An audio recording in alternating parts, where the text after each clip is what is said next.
Adele Laurie Blue Adkins was born in a modest part of North London called Tottenham. Her mother, Penny, raised her alone after Adele's father walked out when she was just 2. Life wasn't glamorous. They lived in small flats, sometimes struggling to pay bills. But her mother believed in music and in Adele. By age 4, Adele was singing along to old cassette tapes. Not pop songs or cartoons, but legends like Ella Fitzgerald and Etta James. Even as a child, her voice had something strange, something beyond her age. Deep, honest, full of weight. Her mother once said she sang like she had lived 1,000 lives.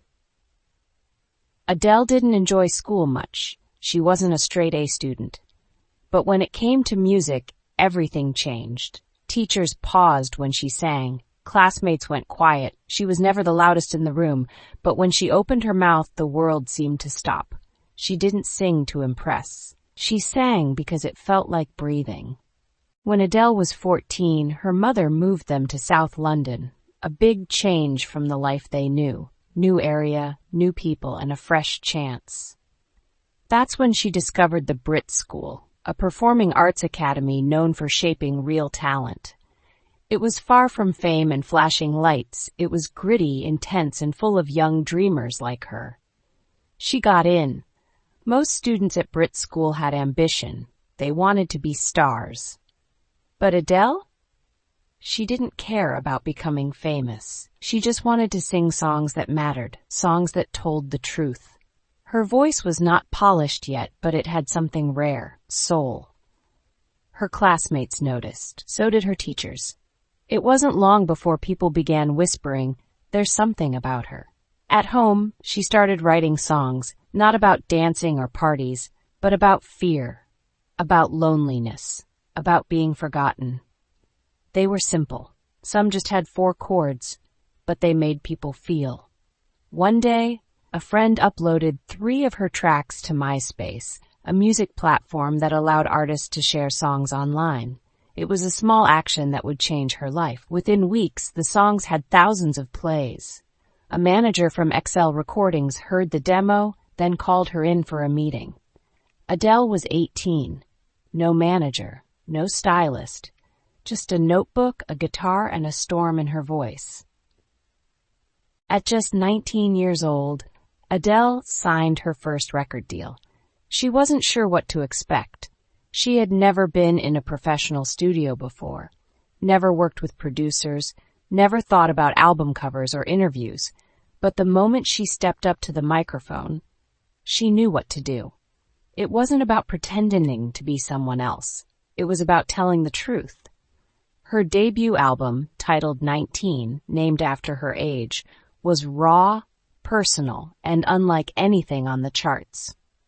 While pop stars sang about parties, Adele sang about loss, about love that didn't stay, about boys who made promises and disappeared. Her voice was soft in some places, powerful in others, like she was letting the pain out slowly, word by word. The album didn't explode overnight, but it didn't need to. It grew, quietly and steadily. Critics called her the voice of a generation.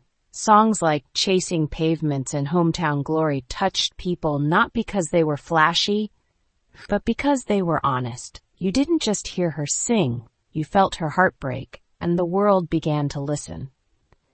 She won the Brit Awards Critics' Choice, and the BBC named her the Sound of 2008, but none of it changed her.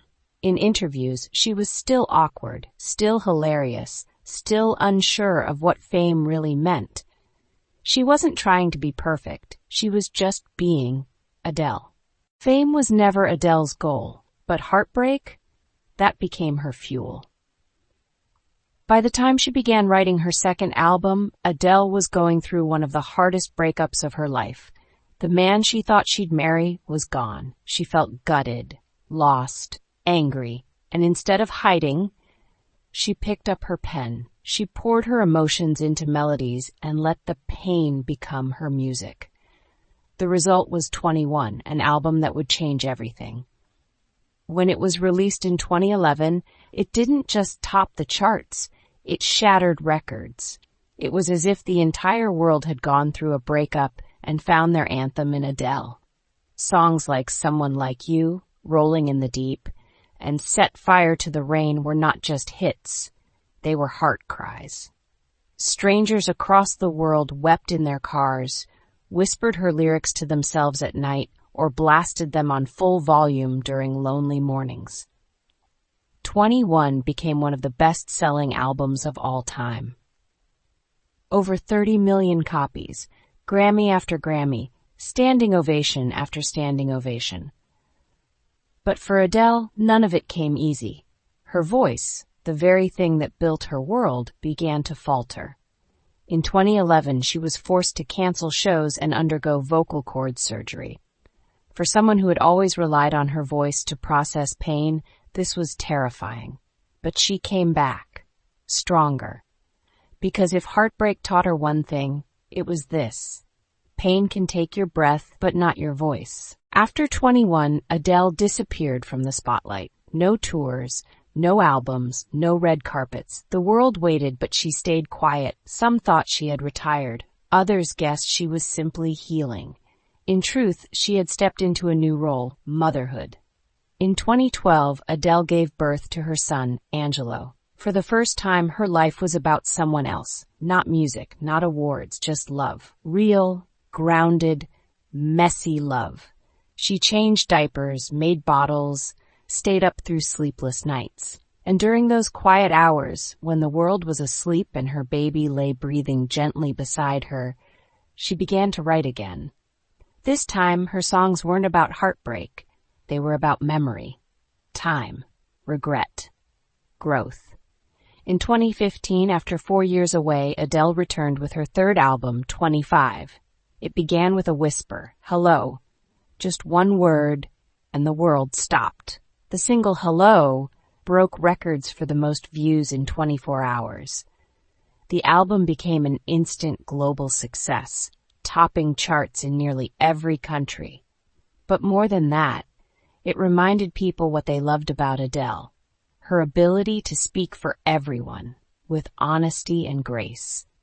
She sang not just for the broken-hearted, but for those who looked back and wondered what could have been. Her voice was richer, her lyrics wiser, and her presence stronger than ever. She wasn't just a singer anymore. She was a voice that defined a generation. With 25, Adele reached a level of fame most artists only dream of, but she never seemed fully comfortable in it.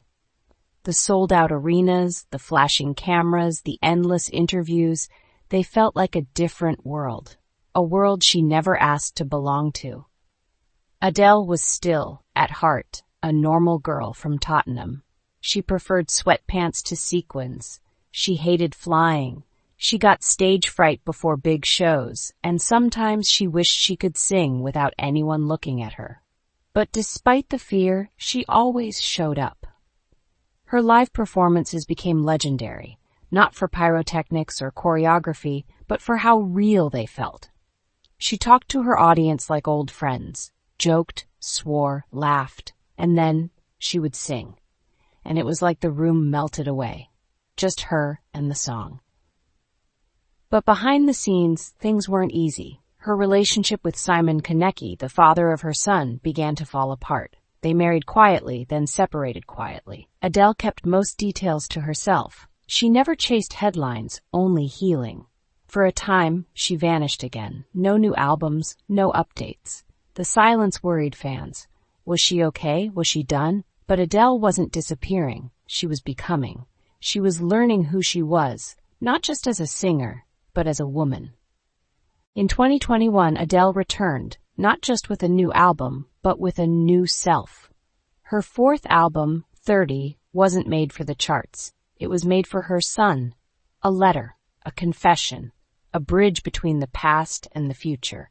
She once said, "This album was my way of explaining things to my child when he's old enough to understand."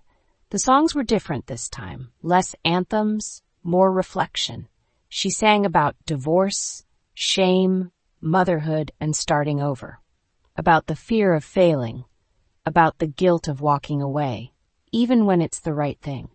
Tracks like Easy on Me weren't just hits, they were raw wounds dressed in melody. Adele stood on stage again, but now not as the heartbroken girl or the returning star. She stood as a woman who had been through fire and come out changed. Her interviews were deeper, softer. She spoke about therapy, anxiety, body image, and the pressure to be perfect. She admitted that, for a while, she didn't know who she was anymore. But through the writing of 30, she started to find that girl again. The one who sang because she had to, not because she should. And the world listened. Once more.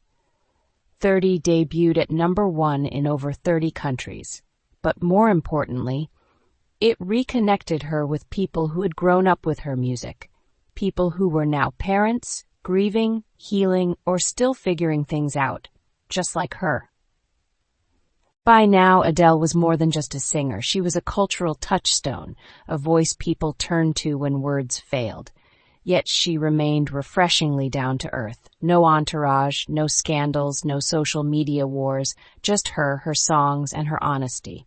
She often joked, "I make music then disappear for 5 years." But that's what made each return feel like a reunion. When Adele spoke, it mattered. And when she sang, it healed. What set her apart wasn't just her voice. Though that alone could fill stadiums, it was her humanity. She sang from places most of us try to hide: loneliness, guilt, hope. She didn't tell people what to feel. She reminded them that it was okay to feel. And she did it all without chasing trends. No dance remixes, no flashy collaborations, no reinvention just to stay relevant. Adele's only commitment was to truth. And somehow, truth never went out of style. She now lives between the UK and Los Angeles, raising her son quietly, away from the noise. She's found love again, but doesn't rush to share the details. Because for Adele, the most important things have always happened off the stage.